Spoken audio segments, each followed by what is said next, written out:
had in Iraq with the Ashrafis and with the government of Iraq, and also with the Iranian diplomats. I spent 3.5 years dealing with the issue of Camp Ashraf. And I would like to just go briefly to the situation now that we refer to it as the Camp Liberty. Before the arrival of Special Representative of the Secretary General of the United Nations, Kobler, we were genuinely thinking about an exit that would preserve the dignity, the safety and security of the Ashrafis. And we drafted a memorandum of understanding, a real memorandum of understanding to protect. Then came Ambassador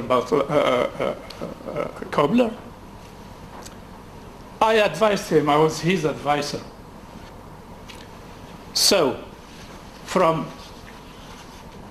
the first initial draft we put down in order to protect, it was reversed into an instrument to persecute.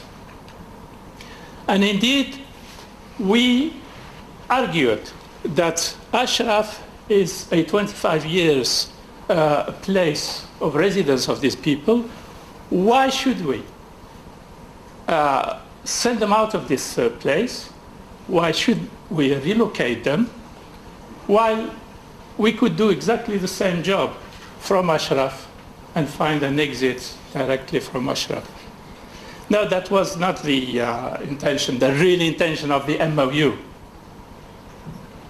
is to actually put pressure on the Ashrafis to distance themselves from the MEK. This we discussed around the table while we were drafting the MOU. What is the best way of distancing this population, which is caught in Ashraf, supposedly against their will? So we are here, the United Nations, to free these people, get them out of the MEK and send them back to Iran. That was absolutely the aim and objective of the MOU. That was signed. And you will notice that the MOU was signed by Kobler on behalf of the United Nations. Why?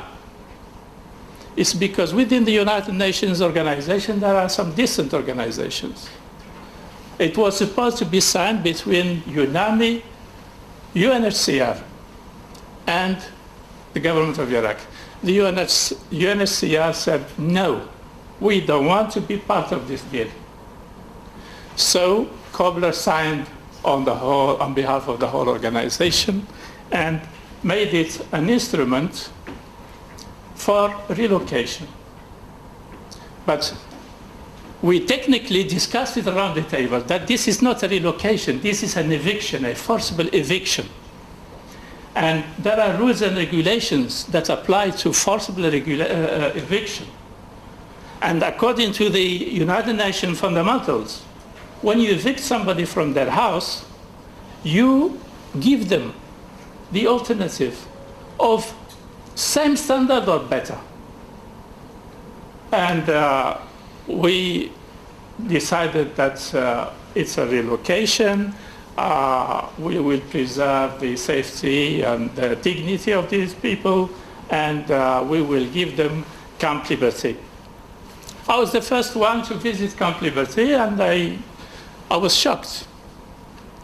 I was shocked because we were there on the ground where the Iraqi army was looting Camp Liberty. The little thing left. We were there with lorries coming in and out. We were observing them. But then the infrastructure, the whole thing was not fit for accommodating 3,400 people. And yet, forget about the better standard. It was a situation that was really unacceptable. And it was imposed on Ashrafis. The point of the MOU was it's a voluntary relocation. And also the role of Kobler is a facilitator. Here is a facilitator who is imposing himself to facilitate. As long as you impose yourself to facilitate, you are not a facilitator. Then, moving them to the camp, nobody accepted to just move. What's the principle? The accepted principle is to leave Iraq, not to leave Ashraf. So the United Nations imposed on them to go to a camp, which, in my previous discussions, I said that we did falsify documents. We even improvised pictures to show to the world and to the Ashrafis that this is a standard, acceptable standard. And I will not go on like this, but just one point that I would like to raise, which has not been raised before, is that of the property. You notice that the MOU does not refer to property issues. It was silent, and it's meant to be like that. We also discussed it. And I raised the issue, what's going to happen to the property? Movable and immovable property. We raised it. It was absolutely Kobler who said, no, we are not going to talk about these technicalities, these details. We'll address them later. I said to him, we are dealing with a forcible eviction. You cannot deprive these people from their property. He said, we will discuss it later. And at the same time, the Iraqis, our counterparts in the Ashraf Committee, were saying, forget about the property. The property, it's Iraq's people. Iraq's people property. So we will not compromise on this. So Kobler knows that Iraqis are not going to compromise about property. They're claiming that this property is that of the Iraqi people. It's not inserted in the MOU. And it's clear to everyone who dealt with this issue that Kobler has misled international community and has misled the Ashrafis, not only on the Camp Liberty that is unfit to accommodate people, but also on the very important issue of the property. Unfortunately, this situation is being perpetuated, is not being corrected. And as long as Ambassador Kobler is there, I could tell you in this place that there will be no solution to the issue of property, and it will be more complicated, and it will be exactly like the issue of investigating the massacred people in Ashraf in both occasions, July 2009 and April 2011.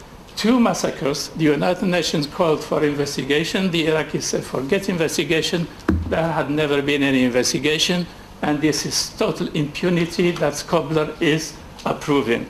Now, I genuinely fear that we are moving towards the same fate.